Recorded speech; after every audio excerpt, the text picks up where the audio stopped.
Hello everyone, Brendan here with you from Ideas into Action.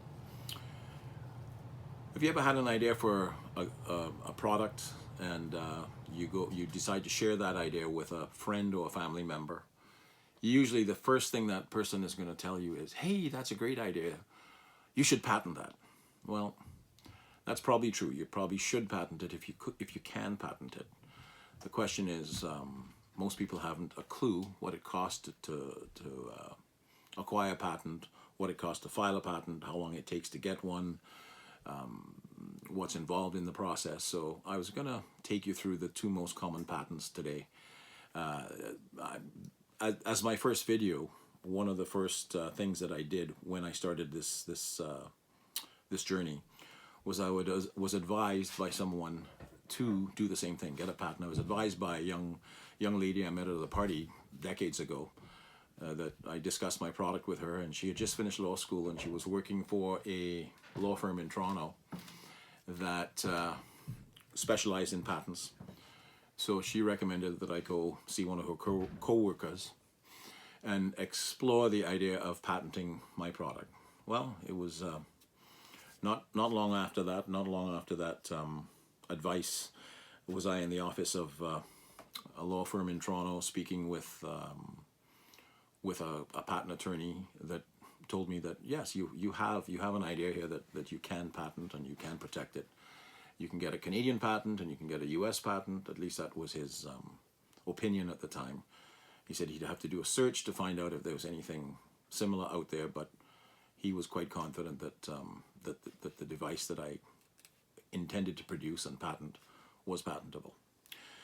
So in my case, my first product was a clock that looked like an aircraft altimeter, and that product was basically designed to appeal to pilots and aviation enthusiasts.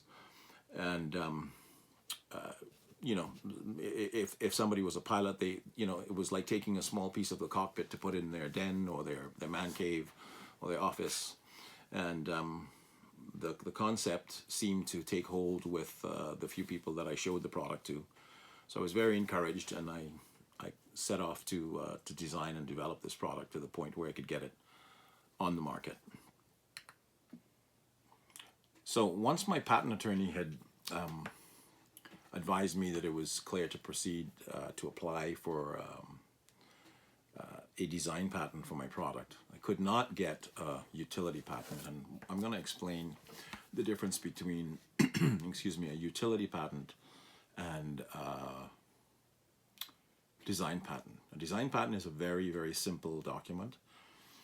It protects your product. It protects an ornamental design of a particular thing.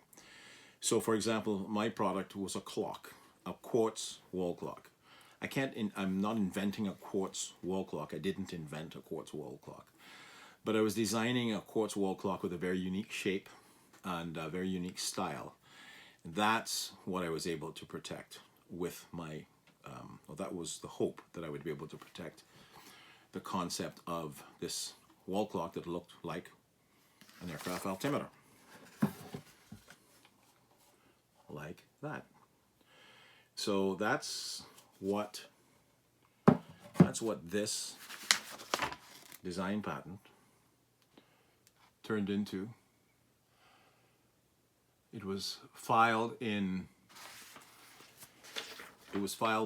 July 18th, 1984, and it was issued on February 24th, 1987. So you can see that was the date that the patent was issued. So this you never know when you apply for a patent what it's going to do for you. It's really what you have to do for the patent. The patent doesn't do anything for you. So I was extremely excited to get my new product onto the market and into aviation stores and pilot shops and various places where I had an audience for this type of product. So I applied for and received this patent. But the interesting thing is, before I received the patent, somebody started knocking off my product. So my design patent was going to be put to the test within a very short time of applying for it. I hadn't even received the design patent, and a company started knocking off my product and underselling my product. In addition to that, I had decided to create another product, which was a thermometer that matched the clock. And so I applied for a patent for this item, which turned out to be just an indoor thermometer, but also looked like an aircraft instrument. And that was filed on April 23rd, 1987, and it was issued on December 29th, 1987. So not only did the company in the U.S., I don't really need to name any names, but this company, I was a Canadian company, was an American company, and I was selling my products in Canada and the United States. And this company in Arkansas decided that they liked our designs enough that they would just take them and make them. So I had a challenge on my hand, which I never expected. I started manufacturing these products, and they were doing very well in the marketplace. And before I knew it, I not only had a copy of one product, but I had a copy of both products.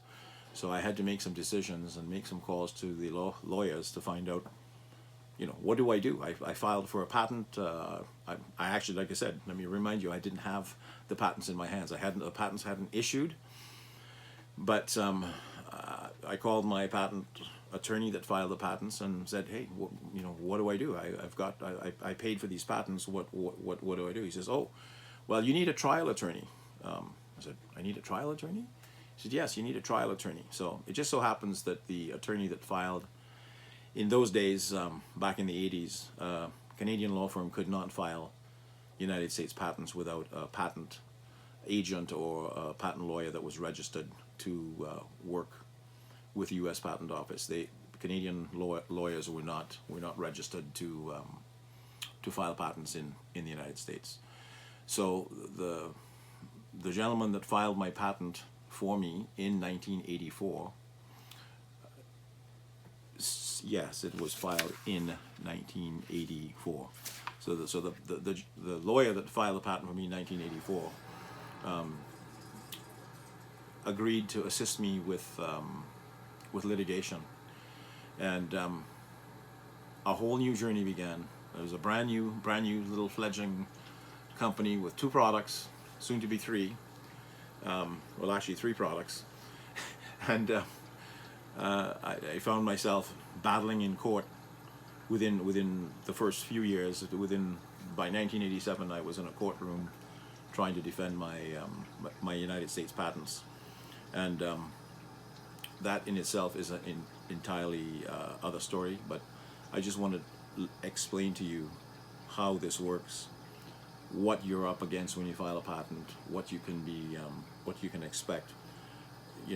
A patent doesn't do anything to defend itself. You have to defend the patent. You have to defend your product, and I will share that journey with you in another video.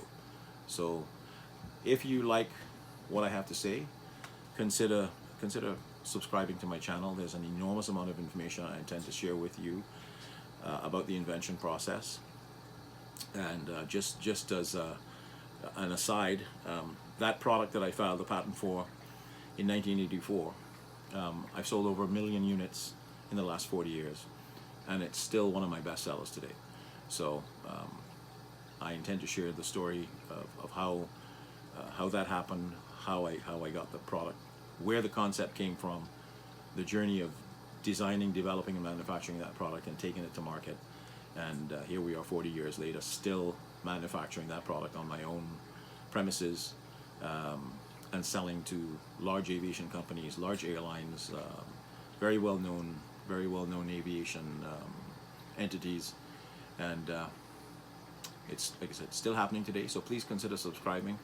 I'll share these stories with you, and if you are thinking of embarking on an invention journey, I think you'll find the information that I'm going to share with you extremely valuable.